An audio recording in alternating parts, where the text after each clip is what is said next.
Καλώς ήρθατε στην εκπομπή μου. Είμαι η Ειρήνη Κωνσταντάκου και αφού είδα ότι σας άρεσε το πρώτο επεισόδιο που ανέβασα με τα Q&A's, ήρθε η ώρα για το δεύτερο μέρος λοιπόν. Καθώς είδα πως μου έχετε στείλει πληθώρα μηνυμάτων. Πάμε να δούμε τις ερωτήσεις σας.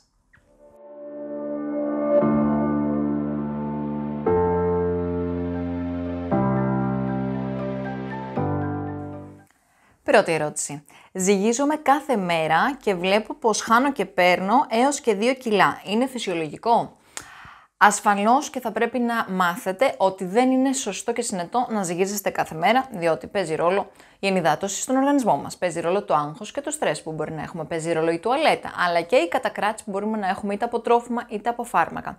Ωστόσο, μέσα στο χώρο μας που θα βάλουμε τη ζυγαριά μας, αν η ζυγαριά μας είναι στο κέντρο του δαπέδου ή του δωματίου, αν είναι στις γωνίες, αν είμαστε σε όροφο, εάν έχουμε ψηφιακή αναλογική. Οπότε πρέπει να είναι σταθερή η ζυγαριά, η ίδια ζυγαριά, ίδιο ρουχισμό, ιδανικά μετά την τουαλέτα ή χωρίς ρούχα.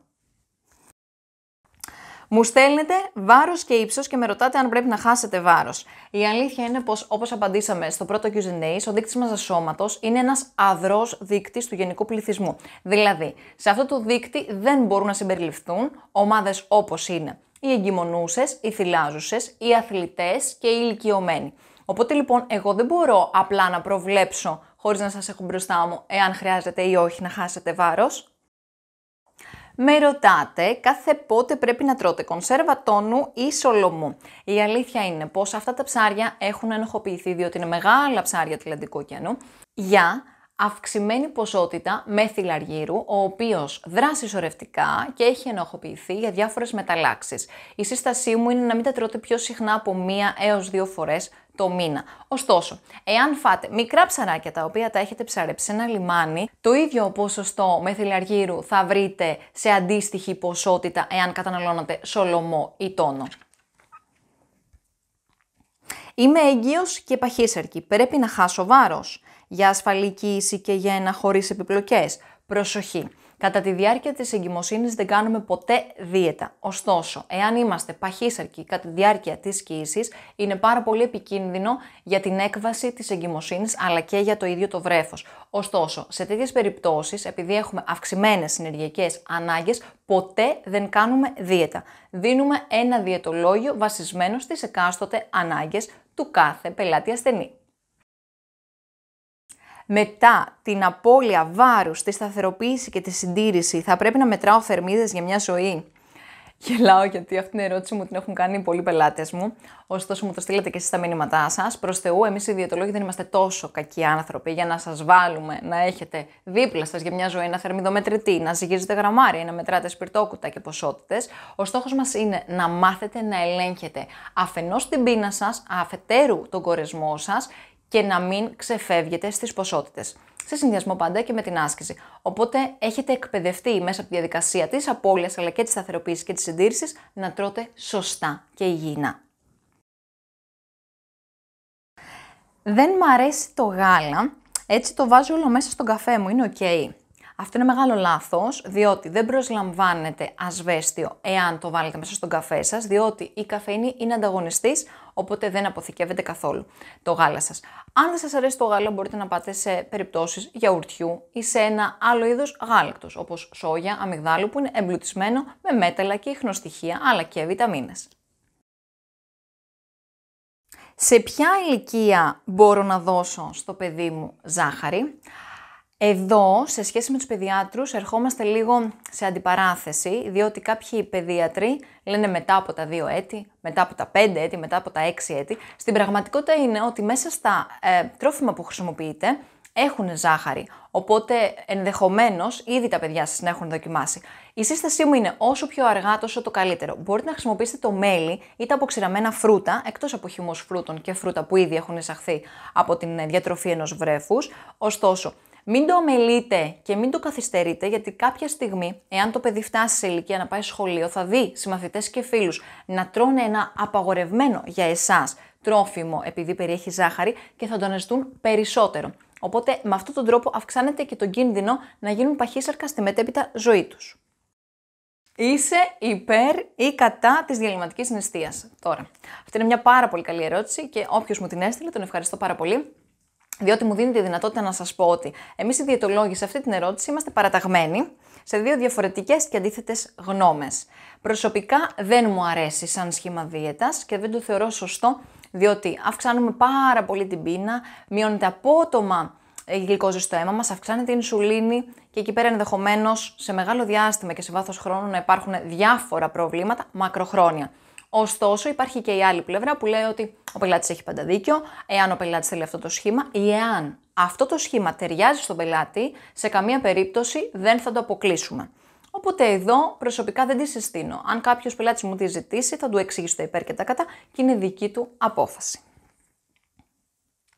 Η δίαιτα ελεύθερης γλουτένης είναι πιο αποτελεσματική για γρήγορη απώλεια βάρους. Προσοχή εδώ. Η δίαιτα αυτή δεν φτιάχτηκε για όλους, αλλά φτιάχτηκε αποκλειστικά για τα άτομα που νοσούν από κοιλιοκάκι και δεν μπορούν να κάνουν αλλιώς. Σε καμία περίπτωση, μάλιστα μπορώ να σας πω ότι έχετε το αντίθετο αποτέλεσμα. Δεν θα χάσετε. Θα πάρετε βάρος γιατί έχουμε περισσότερες θερμίδες, έχουμε περισσότερο λίπος και περισσότερη ζάχαρη. Οπότε αυτή η δίαιτα είναι μόνο για τα άτομα που νοσούν από κοιλιοκάκι. Υπάρχουν πελάτες που ξεκινούν, σταματούν και ξαναρχίζουν. Εάν ναι, πώς τους αντιμετωπίζεις? Πολύ ωραία ερώτηση και σας ευχαριστώ. Υπάρχουν τέτοιοι πελάτες. Η αλήθεια είναι πως στην αρχή, στο πρώτο μου ραντεβού, τους κάνω μια ερώτηση, τους βάζω ένα χάρακα και τους λέω από το 0 έως το 10 πόσο έτοιμος ή έτοιμη είσαι να χάσουμε μαζί τα κιλά μας.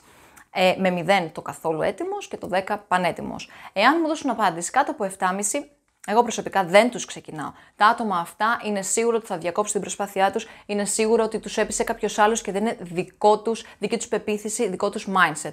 Το πιο σημαντικό πράγμα είναι ο πελάτης όταν θα έρθει και θα ζητήσει τη συνδρομή μου, τη βοήθειά μου, τις συμβουλές μου, να έχει αλλάξει τον τρόπο σκέψης του, να είναι motivated, κινητοποιημένος δηλαδή, και να έχει σκοπό να πειθαρχήσει. Εάν ξεκινήσει μία δίαιτα και μετά φάει ένα γλυκό, πιει λίγο αλκοόλ, φάει κάτι παραπάνω, παραγγέλνει junk food και μετά διακόπτει ή ξαναξεκινά, η αλήθεια είναι πως τέτοιους πελάτες δεν τους θέλω. Δεν είμαι κακός άνθρωπος, ο λόγος που δεν τους θέλω είναι γιατί δεν έχουν αποφασίσει ότι θέλουν να κάνουν μια αλλαγή στη ζωή τους. Οπότε μέχρι να το αποφασίσουν δεν έχω κάποιο λόγο να τους βασανίζω και να τους ταλαιπωρώ βάζοντάς τους σε πρόγραμμα.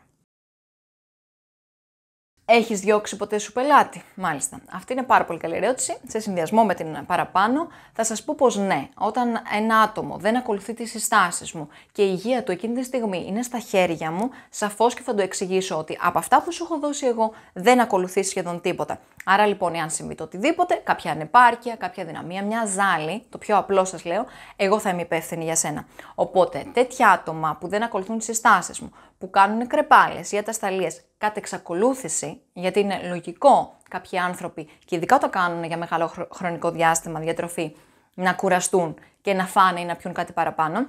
Σε περιπτώσεις όμως που γίνεται κατ' εξακολούθηση, ναι, θα διώξω ένα τέτοιο πελάτη, διότι δεν είναι η αρνητική διαφήμιση, είναι το ότι αυτός ο πελάτης δεν θέλει να φτάσει στο στόχο του. Άρα λοιπόν δεν έχει κανένα λόγο να βρίσκεται εδώ μαζί μου. Πέραν της μεσογειακής διατροφής, χρησιμοποιείς άλλα σχήματα διατροφών? Σαφώς, δεν είναι μόνο το ότι είμαι Ελληνίδα και το ότι πιστεύω στη μεσογειακή διατροφή. Παγκόσμια έχει ψηφιστεί από όλους ως η καλύτερη διατροφή και καλύτερο μοντέλο δίαιτας για όλα τα νοσήματα και για την παχυσαρκία. Ωστόσο, οποιοσδήποτε ασθενής μου ζητήσει κάποιο άλλο σχήμα, εφόσον δεν μπορούμε ή δεν θέλει να ακολουθήσει τη μεσογειακή διατροφή, σαφώς και θα το συζητήσουμε, θα δούμε μαζί τα υπέρ και τα κατά και ασφαλώς και θα φτιάξω ένα διαφορετικό διαιτολόγιο. Αν σας άρεσε λοιπόν και αυτό το βίντεο με τα Q&A's, μπορείτε πάλι να μου στείλετε τις απορίες και τις ερωτήσεις σας. Θα χρειαστεί να φτιάξω και τρίτο part, θα χαρώ πολύ όμως να το ετοιμάσω. Αν σας άρεσε αυτό το βίντεο, κάνετε like και share με τους αγαπημένους σας. Εάν θέλετε να επικοινωνήσετε μαζί μου, μπορείτε να με βρείτε εδώ. Εάν δεν έχετε εγγραφεί στο κανάλι μου, κάντε το τώρα και πατήστε την καμπανούλα για να λαμβάνετε τις προσεχείς ειδοποιήσεις. Ακολουθήστε με σε Facebook, Instagram και LinkedIn και εμείς ανανεώνουμε το ραντεβού μας σε μία εβδομάδα ακριβώς. Φιλιά πολλά! Γεια σας!